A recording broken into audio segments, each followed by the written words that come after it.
இன்றைக்கி நம்ம இட்லி, தோசை, சப்பாத்தின்னு எல்லாத்துக்குமே ரொம்ப பொருத்தமான ஒரு சூப்பரான சௌச்சக்கா சட்னி எப்படி செய்கிறதுன்னு பார்க்க போகிறோம்.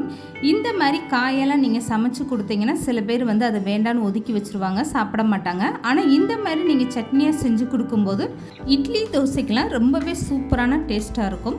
ஹலோ ஃப்ரெண்ட்ஸ், வெல்கம் டு சமையல் டிலைட்.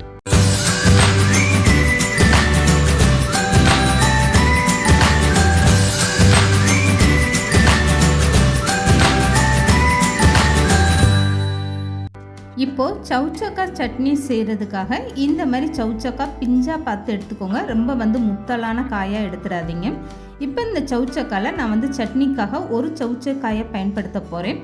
இப்போ இதில் இருக்க தோலெல்லாம் நீக்கிட்டு இதை நல்லா கழுவிட்டு கட் பண்ணி எடுத்துக்கலாம்.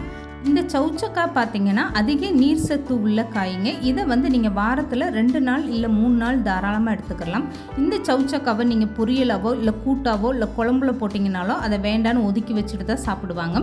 ஆனால் இந்த மாதிரி நீங்கள் சட்னியாக செஞ்சு கொடுக்கும்போது இந்த சட்னி சாப்பிட்றதுக்கு அப்படியே தக்காளி சட்னி மாதிரி ரொம்பவே அருமையான டேஸ்ட்டாக இருக்கும். இந்த மாதிரி நீங்கள் சௌச்சக்காய் சட்னி செஞ்சு கொடுக்கும்போது இந்த காயை வேணான்னு சொல்கிறவங்க கூட இந்த சட்னியை விரும்பி சாப்பிடுவாங்க. அந்த அளவுக்கு அருமையான டேஸ்ட்டாக இருக்கும். இப்போ சௌச்சக்காய் மேலே இருக்கக்கூடிய தோலெல்லாம் நீக்கியாச்சு. இந்த சௌச்சக்காயை 2ஆக கட் பண்ணிவிட்டு நடுவில் இருக்கக்கூடிய இந்த விதை பகுதியை எடுத்துருங்க. இப்போ இந்த சௌச்சக்காயை ஒரு டைம் நல்லா கழுவி எடுத்துகிட்டு வந்துடுங்க. இதுக்கப்புறமா சின்ன சின்ன பீஸாக கட் பண்ணி எடுத்துக்கலாம். ஒரு சௌச்சக்காயை பயன்படுத்தி நீங்கள் சட்னி அரைச்சிங்கன்னா 4லிருந்து 5 பேர் தாராளமாக சாப்பிட்லாம். நான் ஒரு சௌச்சக்காயை எடுத்திருக்கேன். உங்களுக்கு எந்த அளவுக்கு சட்னி தேவையோ அதுக்கேற்ற அளவுக்கு நீங்கள் இந்த காயை கூடுதலாக எடுத்துக்கோங்க. இப்போ இந்த காயை நல்லா கழுவி எடுத்துகிட்டு வந்தாச்சு. இப்போ இந்த சௌச்சக்காயை சின்ன சின்ன பீஸாக இந்த மாதிரி கட் பண்ணி எடுத்துக்கோங்க.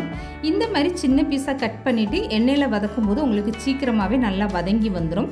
இப்போ எல்லா சௌச்சக்காவும் இந்த மாதிரி கட் பண்ணி எடுத்தாச்சு பாருங்கள். இதுக்கப்புறமா இந்த சட்னி எப்படி செய்கிறதுன்னு பார்க்கலாம்.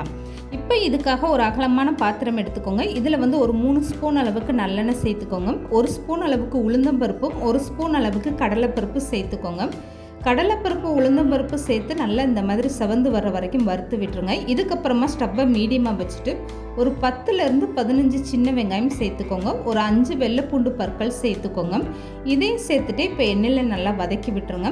இந்த சட்னிக்காக நீங்கள் சின்ன வெங்காயம் பயன்படுத்துங்க, அதுதான் உங்களுக்கு நல்ல டேஸ்ட்டு கொடுக்கும். இப்போ காரத்துக்காக 4லேருந்து 5 காஞ்ச மிளகாய் சேர்த்துக்கோங்க.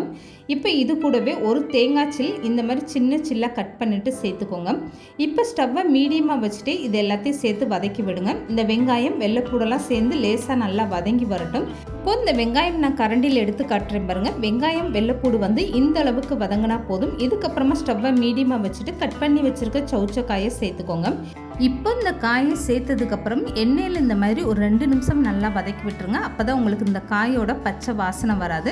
சட்னி சாப்பிடும்போது உங்களுக்கு இந்த சௌச்சக்காவோட வாசனை இல்லாமல் ரொம்பவே அருமையான டேஸ்ட்டாக இருக்கும். இப்போ இந்த சௌச்சக்காய் வதக்கும் போது இதில் ஒரு இனுங்களவுக்கு கொத்தமல்லி அப்படி இல்லைன்னா புதினா இலை சேர்த்துக்கோங்க. புதினா இலை சேர்த்து வதக்கும் போது உங்களுக்கு இந்த சட்னி நல்ல வாசனையோட ரொம்பவே அருமையான டேஸ்ட்டாக இருக்கும். இந்த மாதிரி கொஞ்சமாக நீங்கள் புதினா இலை சேர்த்துக்கோங்க. இப்போ இந்த சௌச்சக்காய் நல்லா வேகிறதுக்காக தேவையான அளவு உப்பு சேர்த்துக்கோங்க. இந்த சட்னியில் சேர்க்கக்கூடிய உப்பை இந்த காயை வதக்கும் போது நீங்கள் உப்பு சேர்த்துட்டு வதக்கி விடுங்க. காய் ரொம்பவே சீக்கிரமாக நல்லா வதங்கி வெந்து வந்துடும். உப்பு சேர்த்ததுக்கப்புறம் இந்த காயை ஒரு 2 நிமிஷம் நல்லா வதக்கி விட்டதுக்கப்புறமா ஸ்டவ்வை கம்ப்ளீட்டாக குறைச்சி வச்சுருங்க. இப்போ இந்த சௌச்சக்காய் வேகிறதுக்காக கொஞ்சமாக தண்ணி சேர்த்துக்கோங்க. ஒரு குழிக்கரண்டி அளவுக்கு நீங்கள் தண்ணி சேர்த்திங்கன்னா போதும். ஏற்கனவே இந்த காய் உங்களுக்கு தண்ணி சத்து உள்ள காய் தான். இப்போ இந்த காய் வேகிறதுக்காக கொஞ்சமாக தண்ணி சேர்த்ததுக்கப்புறம் ஒரு டைம் நல்லா கலந்து கொடுத்துருங்க. இந்த காய் வேகிறதுக்காக நீங்கள் மூடி போட்டெல்லாம் வேக வைக்க வேண்டாம். இந்த மாதிரி ஓப்பனாக வச்சுட்டு நீங்கள் நல்லா கலந்து கொடுங்க. இப்போ ஸ்டவ்வை மீடியமாக வச்சுட்டு அப்பப்போ இந்த மாதிரி நீங்கள் கலந்து கொடுங்க. இந்த சௌச்சக்காயில் இருக்கக்கூடிய தண்ணியெல்லாம் வெளியில் வந்துட்டு உங்களுக்கு தண்ணி நல்லா வற்றி வரணும். காய் ரொம்ப குலைவாக வெந்து வர வேண்டாம். இந்த மாதிரி கட் பண்ணி பார்த்தீங்கன்னா அரை வேக்காடாக இருக்குது பாருங்கள். இது இப்போ கரெக்டாக இருக்குது. இந்த சௌச்சக்காயை நீங்கள் கையில் எடுத்து அமுக்கி பார்த்தீங்கன்னா இந்த அளவுக்கு தான் இருக்கணும். இப்போ நான் ஒரு காயை எடுத்து அமுக்கி காட்டுறேன் பாருங்கள். காய் ரொம்ப குலைவாக வெந்துருச்சுன்னா உங்களுக்கு சட்னியோட டேஸ்ட்டே மாறி போயிடும். இந்த மாதிரி அரை வேக்காடை நீங்கள் வேக வச்சு எடுத்துக்கோங்க. இப்போ ஒரு டைம் நல்லா கலந்து கொடுத்துருங்க. எல்லா தண்ணியுமே நல்லா வத்திருச்சு பாருங்கள். இதுக்கப்புறம் ஸ்டவ்வை ஆஃப் பண்ணிடுங்க. இப்போ ஒரு முழு நெல்லிக்காய் சைஸில் இந்த மாதிரி புளி எடுத்துக்கோங்க. அந்த புளியில் இருக்கக்கூடிய கொட்டை நாரெல்லாம் நீக்கிட்டு இந்த புளியை அப்படியே சேர்த்துக்கோங்க. இதுக்கப்புறம் இந்த சௌச்சக்காய் வெங்காயம் எல்லாமே சேர்ந்து நல்லா ஆற வச்சுருங்க. இந்த மாதிரி நீங்கள் கரண்டி போட்டு அப்பப்போ கலந்து கொடுத்தீங்கன்னா சீக்கிரமாகவே இந்த காய் நல்லா ஆறிடும். ஆறினதுக்கப்புறமா நீங்கள் மிக்ஸி ஜாரில் சேர்த்துட்டு கொஞ்சமாக தண்ணி சேர்த்து அரைங்க. சூடோடு இருக்கும்போது அரைச்சிங்கன்னா மேலெல்லாம் தெறிக்க ஆரம்பிச்சிடும்.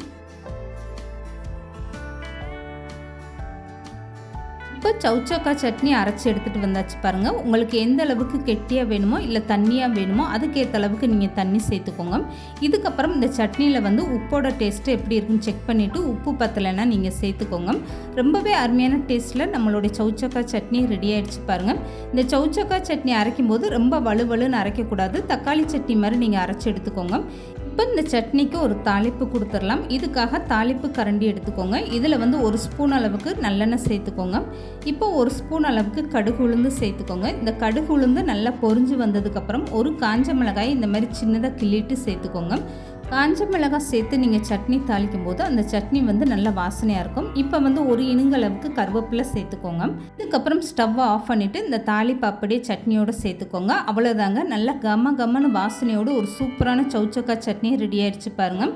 இட்லி, தோசை, சப்பாத்தி எல்லாத்துக்குமே ரொம்பவே சூப்பராக இருக்கும். இந்த மாதிரி ஒரு சௌச்சௌக்கா சட்னி கண்டிப்பாக நீங்களும் ட்ரை பண்ணி பாருங்கள். காயே வேணான்னு சொல்கிறவங்களுக்கு இந்த மாதிரி சட்னியாக செஞ்சு கொடுத்தீங்கன்னா அதை வேண்டான்னு ஒதுக்கவே மாட்டாங்க. இந்த வீடியோ பிடிச்சிருந்தா லைக் பண்ணுங்கள், ஷேர் பண்ணுங்கள். மறக்காமல் சமையல் டிலேட் சேனலை சப்ஸ்கிரைப் பண்ணுங்கள்.